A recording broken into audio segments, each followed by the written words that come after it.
From hardware store board to functioning recurve bow.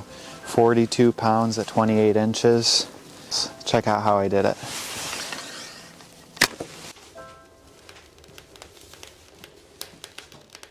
So this is a maple board from the hardware store. And what's unusual about this board is that there are growth rings that almost connect from end to end. I need to take my draw knife and work it down to one growth ring. But the closer I get, the more careful I need to be.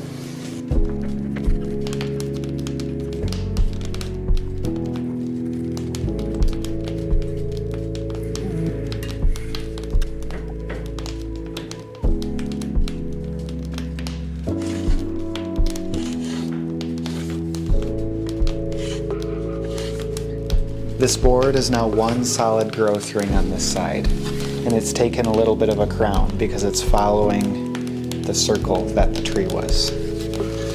So now what I need to do is draw out my bow shape and start roughing it out. But first I need to build a table.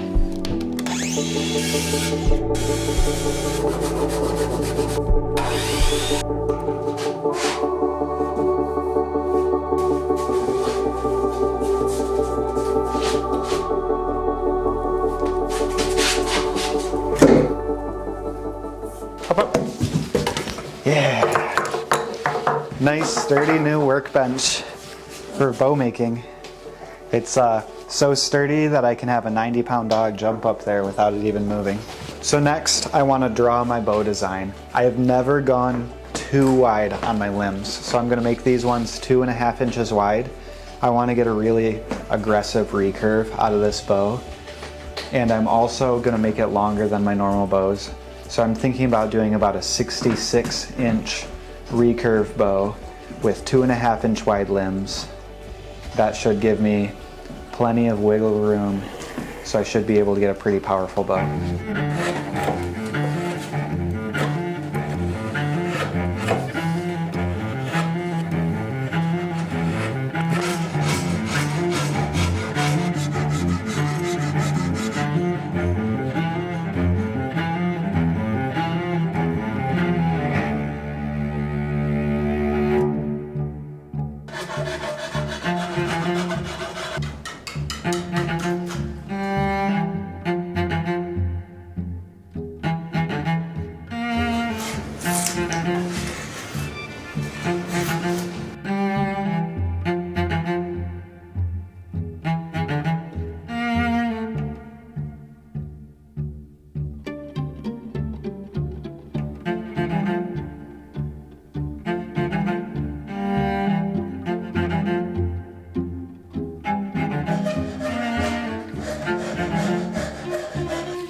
It's now bow shaped, pretty wide paddle looking bow. And I drew these lines down the side at about 1/4 inch. I'll plane these down until all sides are the same.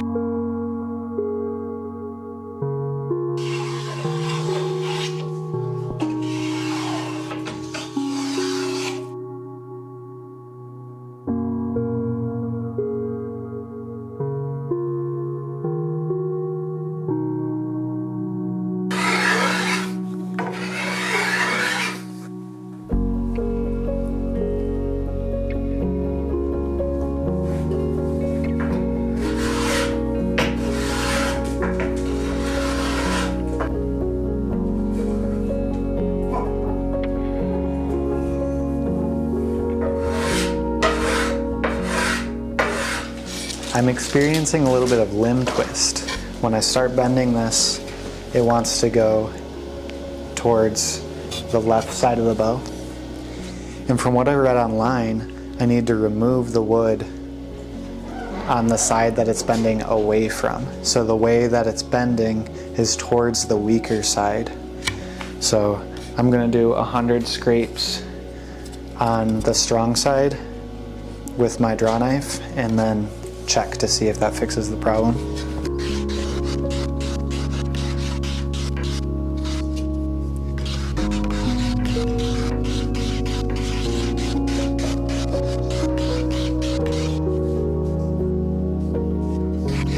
It's kind of tough to tell if that's fixing anything. I still see a little bit of warping, but I think I need to put a string on it before I can go any farther.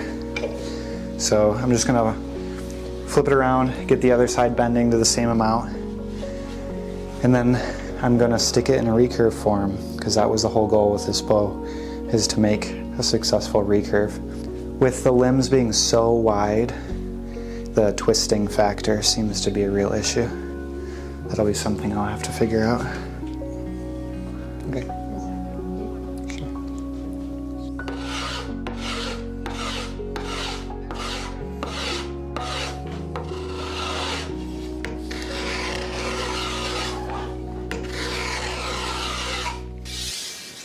Okay.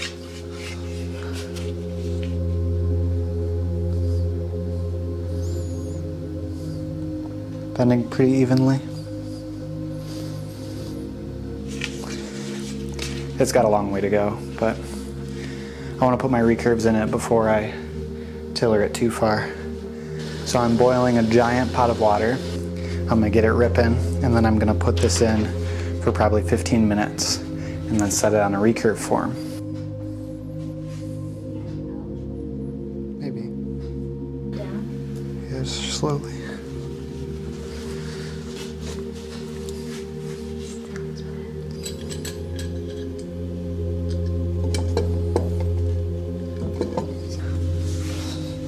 Well, it didn't break so far.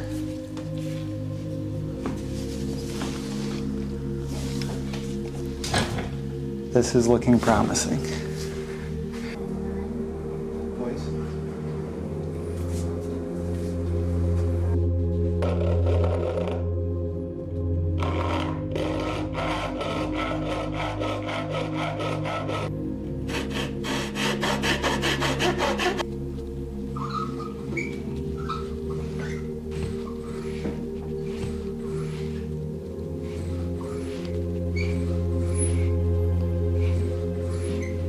So the twist is a huge factor.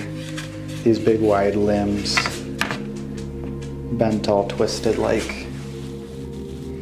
So what I'm gonna do is I'm going to deflex the handle and twist it at the same time.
Still twisting a little bit, but it looks pretty good. Kind of amazing how good it looks with how early it is in the tiller.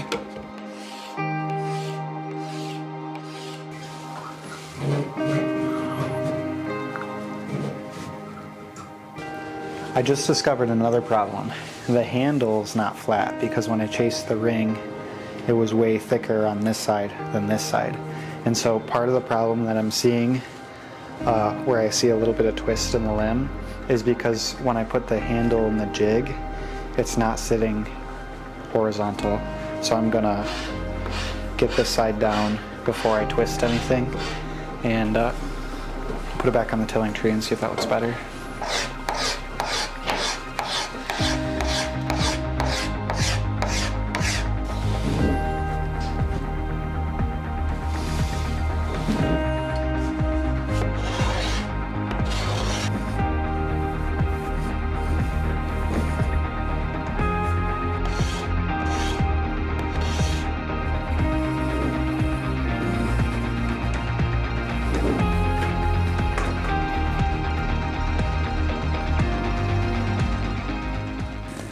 All right, this is gonna be brief. It is currently -5 degrees outside.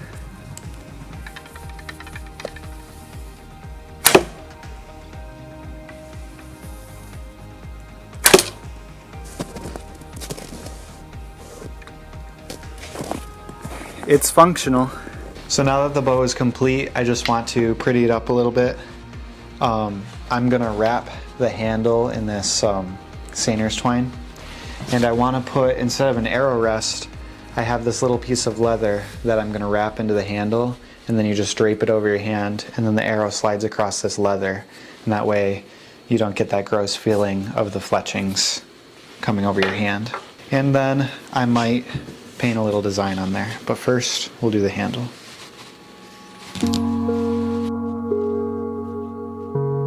This is the tricky part. I'm going to make a big loop and then come up here and start wrapping my thread through the center the same direction. And this part doesn't need to look good because I'm going to undo it in a second. I'm going to push that tag end down, and then as I continue wrapping here, it'll unwrap all of these coils, and then when I'm done I can pull this tag end tight.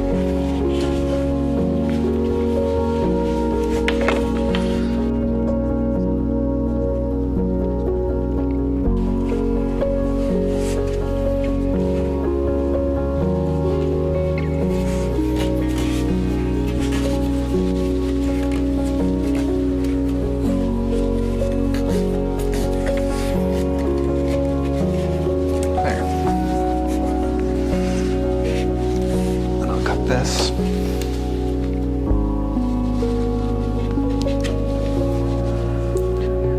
There's my handle. Got this little protective flap for my knuckle, and then it's wrapped in seiner's twine, which is super durable stuff, and it's made to be underwater, so it'll never degrade.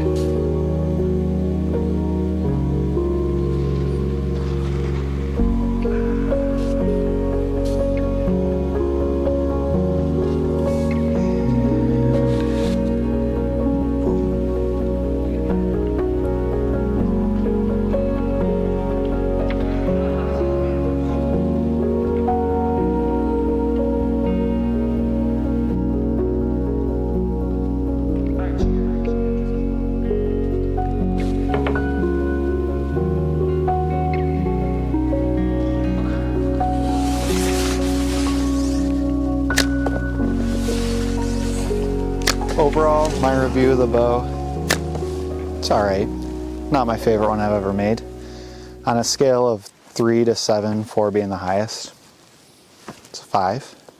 The main thing I don't like about it is the twisting that it's got going on, and I tried really hard to fix it. I even tried heating it with a heat gun off camera and then twisting it with clamps and stuff, and I just wasn't able to get the twists out of this piece. And that's just a function of the board that I bought from the hardware store. They're not perfect, and that's part of it. But for like $7, it's a pretty sweet bow.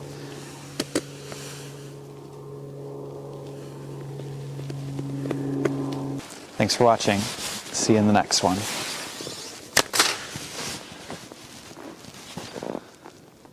I just shot a hole in my woodshed.